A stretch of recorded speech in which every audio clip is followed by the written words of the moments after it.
Tēnā koutou, malo elele, ni sambula vinaka, talofa lava, anyong haseo. Kia ora tātou, I'm Alison Molineux.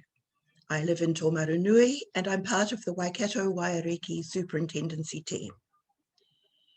Someone once described prayer as living life with God in mind.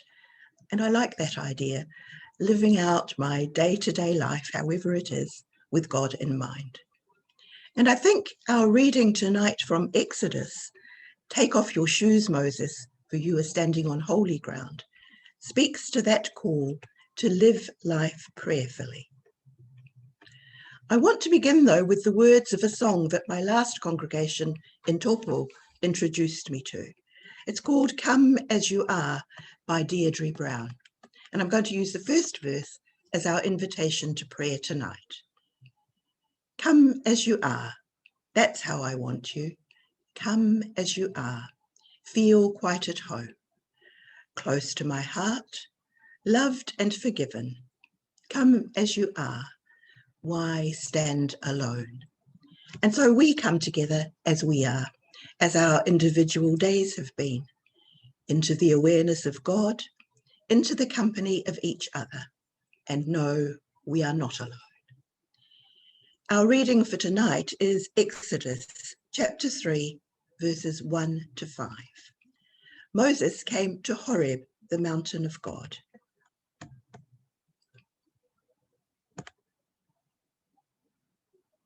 There the angel of the Lord appeared to him in a flame of fire out of a bush. He looked, and the bush was blazing, yet it was not consumed. Then Moses said, "I must turn aside and look at this great sight, and see why the bush is not burned up." When the Lord saw that Moses had turned aside to see, God called to him out of the bush, "Moses, Moses." And he said, "Here I am." Then God said, "Come no closer. Remove the sandals from your feet, for the place on which you are standing is holy ground." Come as you are? Stop there. Take off your shoes. At first sight, it's a bit of a contradiction, isn't it? And so I've been thinking, why is it that we take off our shoes? In some of our cultures, it's something we do in church, particularly as we approach the communion table. And we do it out of respect, out of honor for God and all that is holy. And we take off our shoes when we go into somebody else's house, again out of respect for their hospitality and recognizing that we are going into their space. On a more practical note, though, often it's simply that our shoes are dirty and we don't want to track mud on somebody else's nice clean floor. And that got me thinking, is that how I sometimes might see God, as a super proud housekeeper? Someone that I need to keep the grubby parts of me outside and out of their sight when I come into prayer. That I must scrub myself up to meet God's standards. And I don't think that's a good or helpful way to think about either prayer or God, particularly as the next verse of that song goes. I came to call sinners, not just the virtuous. I came to bring peace, not to condemn. Each time you fail to live by my promise, why do you think I'd love you the less? Come as you are. That's how I love you. So, what else does it mean, this call to take off our shoes? Well, for me, it's one of the first things I do when I come home. I kick off my shoes and curl up with my feet on the couch. I'm home. That's quite a good picture of prayer too, isn't it? Coming home to God, home to myself. But then again, without my shoes, I'm not going very far or very fast anywhere. I can't run away if my conversation with God, or indeed with anyone else, becomes uncomfortable or a little close to home. I have to stay and listen and respond and maybe change. Without my shoes, I can feel the grass under my feet. I'm reconnected with the earth, more conscious of my responsibility to care for it. Take off your shoes, for you stand on holy ground. Shoes can also be a fashion statement. or a status symbol.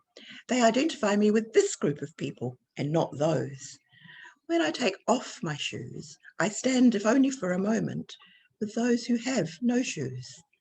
I stand with the one who said, I was hungry and you gave me food. I was thirsty and you gave me something to drink. I was a stranger and you welcomed me. I was naked and you gave me clothing. Truly, I tell you, just as you did it to one of the least of these who are members of my family, you did it to me. Take off your shoes, God invites Moses. God invites us. Stop a moment. Take off your shoes. Be respectful. Be your real self. Be connected. Be vulnerable. Be Christ-like. Tonight we take off our shoes in prayer, knowing that we are on holy ground. Tomorrow we will put them on again as we go about our life. These days, though, it's not just our shoes we put on, but also a mask, another sort of protective layer. How do you feel about that? I found a lovely prayer from the World Council of Churches, from the Reverend Dr. Richard Bott of the United Church of Canada. And I'm going to end with this as a prayer for all of us, as tomorrow we will put on our masks again. A prayer as I put on my mask. Creator God, as I prepare to go into the world, help me to see the sacrament in the wearing of this cloth.